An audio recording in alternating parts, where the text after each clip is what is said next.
والے کے پاس بیٹھو اور وہاں جا کے اپنی مشکل سناؤ. یہ فضائل حج ہے ہمارے ہاتھ میں. اس کا صفحہ 138 ہے. کہتے ہیں ایک آدمی مرا, اس کے ورثے کے اندر رسول اللہ صلی اللہ علیہ وسلم کے بال بھی آئے. ایک بھائی نے سارے بال لے لیے اور ایک بھائی نے مال لے لیا. مال والے کا مال ختم ہو گیا, بال والے کو اللہ نے بڑا مال دیا. پھر جب یہ مر گیا, مولوی زکریا صاحب کہتے ہیں ہمارے صلحاء کے خواب میں اللہ کے نبی آئے, کہا کسی کو کوئی مسئلہ ہو وہ اس کی قبر پہ بیٹھ کر دعا کرے, اس کا مسئلہ ختم ہو جائے گا.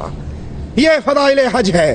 مولوی زکریا صاحب قبر پرستی کی دعوت کیسے دے رہے ہیں آپ بھی سنیے. کہا جب تم مدینے میں جاؤ, نبی صلی اللہ علیہ وسلم کی قبر کے پاس جاؤ, اپنے سر کو جھکا کر رکھو, نبی کی ہیبت دل میں بٹھاؤ اور یاد کرو نبی کی جو قبر ہے, نبی کی جو قبر ہے وہ قبر دنیا کی ساری جگہوں سے اچھی ہے, بلکہ رسول اللہ کی قبر کا وہ حصہ جو آپ کے جسم سے لگا ہوا ہے وہ کعبے سے افضل ہے, وہ عرش سے افضل ہے, وہ اللہ کی کرسی سے افضل ہے. پھر بیت اللہ کا طواف چھوڑ کے اسی قبروں کا طواف کیا جائے نا. ہمارے پاس طارق جمیل صاحب کی کیسٹ یہیں پر موجود ہے, کوئی بھائی لینا چاہے تو دے سکتے ہیں.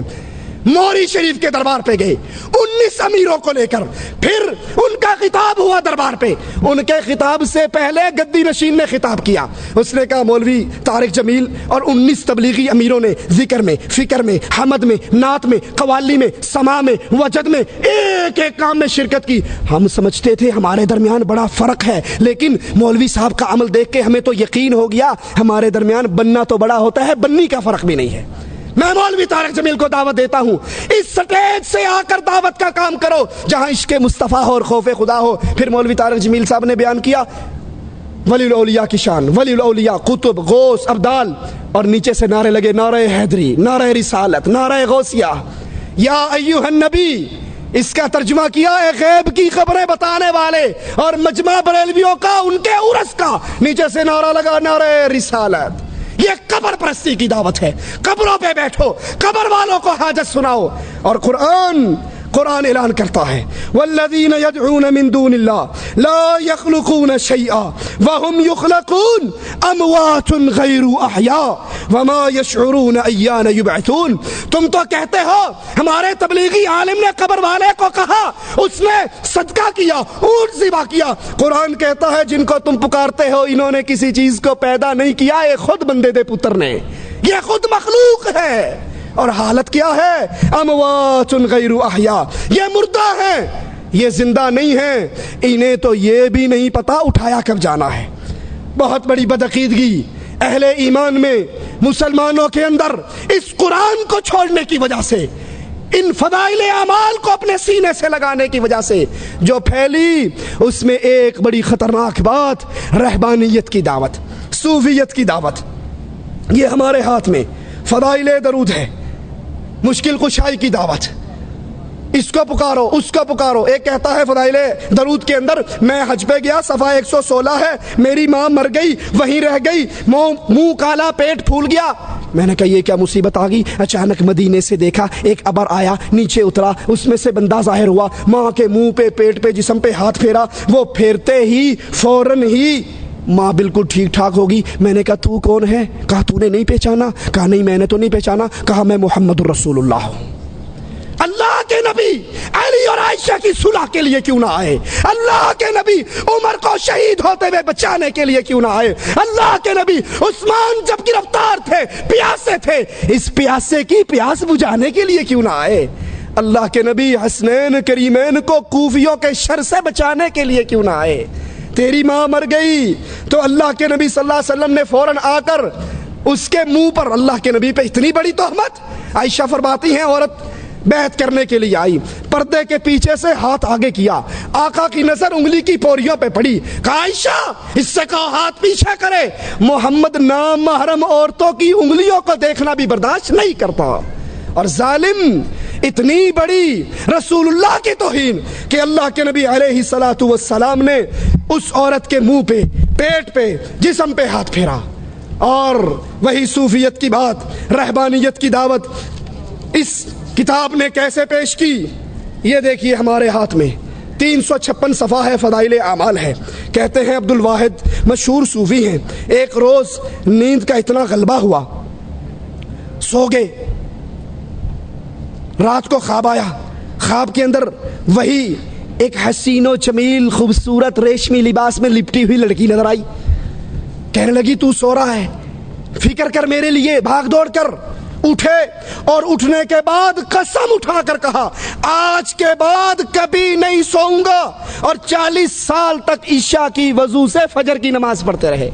رسول اللہ کے پاس 3 صحابہ آئے تھے، تفصیل کا وقت نہیں، اور یہی قسم کھائی تھی. ایک نے کہا رات کو نہیں سوؤں گا، ایک نے کہا افطار نہیں کروں گا، تیسرے نے کہا شادی نہیں کروں گا. نبی نے پکڑ کر کہا تم میں سب سے اللہ سے ڈرنے والا میں ہوں. سنو، یاد کرو، من رغب عن سنتی فلیس منی، جس نے میری سنت کو چھوڑا وہ مجھ میں سے نہیں ہے.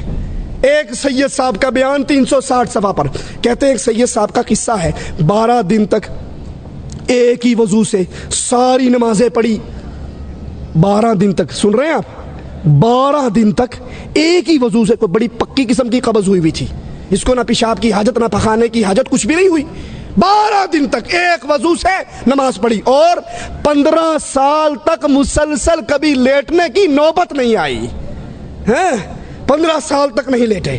اور صفحہ 382 پہ ایک اور بزرگ کے بارے میں کہتے ہیں، ان کے پاس ایک مرید آیا، انہوں نے فجر کی نماز پڑھی، فجر کی بعد نفل شروع ہو گئے، نفل لے کر ظہر تک پڑھتے رہے، ظہر کی نماز پڑھی، ظہر کی نماز کے بعد پھر نفلوں میں شروع ہو گئے، عصر تک نفل پڑھتے رہے، عصر کی نماز پڑھی، اس کے بعد دعا میں مشغول ہو گئے، مجھ سے فارغ ہوئے، مغرب کی نماز پڑھی، مغرب کے بعد نفلیں شروع کر دی، پھر عشاء کی اذان ہوئی، عشاء کی نماز پڑھی، یہ بیٹھا رہا بیچارہ انتظار کرتا رہا، عشاء کے بعد نفلیں شروع کر دی، پھر صبح ہوگی، صبح کی نماز پڑھی، صبح کی نماز پڑھنے کے بعد ذکر شروع کر دیا. بیٹھے بیٹھے آنکھ لگ گئی تو فوراً آنکھ کھول کے کہتے ہیں استغفر اللہ، اس آنکھ سے اللہ کی پناہ جو نیند سے بھرتی نہیں ہے.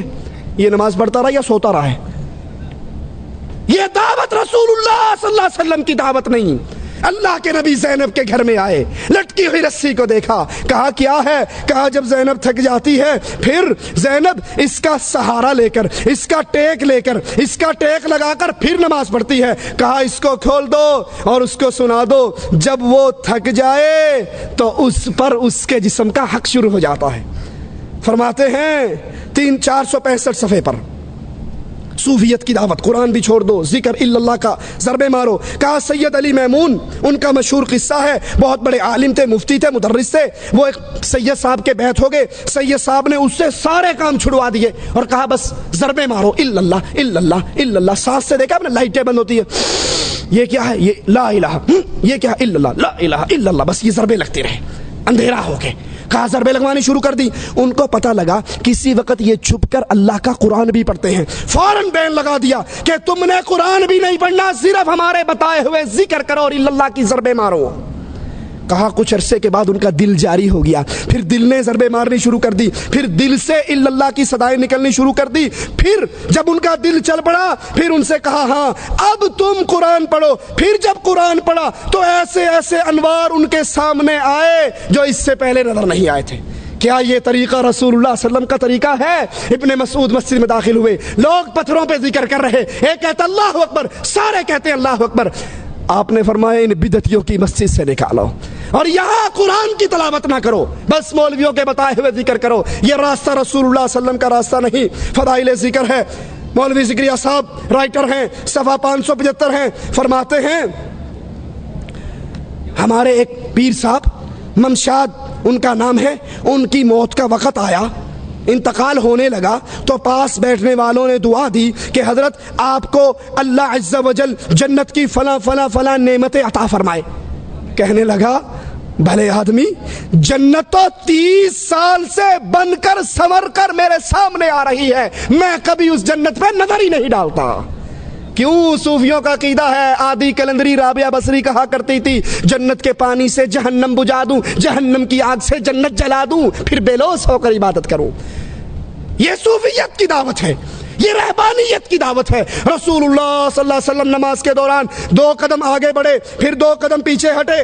صحابہ نے کہا آپ آگے کیوں بڑھے؟ پھر آپ پیچھے کیوں ہٹے؟ کہا مجھے اللہ عز و جل نے جنت دکھائی، میں اس کی خواہش میں آگے بڑھا، پھر رب نے جہنم دکھائی، میں اس کے ڈر سے پیچھے ہٹا. اور قرآن بیان کرتا ہے یدعون ربہم خوفا وطمعا، اہل ایمان اللہ کی جنت کی لالچ میں آگے بڑھتے ہیں اور جہنم کے ڈر میں ان دو کے درمیان رہ کے اللہ کی عبادت کرتے ہیں. یہ عقیدے کہ ہمیں جنت کی ضرورت نہیں, ہم جنت کو دیکھتے نہیں, ہمیں جنت کی طلب نہیں, یہ عقیدے محمد رسول اللہ کے عقیدے. آپ نے تو بدر میں صحابہ سے کہا تھا قوموا الی جنت عرضھا کعرض السماء والارض, اٹھو اس جنت کی طرف دوڑ لگاؤ جس کی چوڑائی زمین و آسمان کے برابر ہے. 572 صفحہ ہے فضائل صدقات کا. رہبانیت اور صوفیت کی دعوت. کھانا پینا چھوڑ دو, بیگم بچے چھوڑ دو, پہاڑوں میں نکل جاؤ.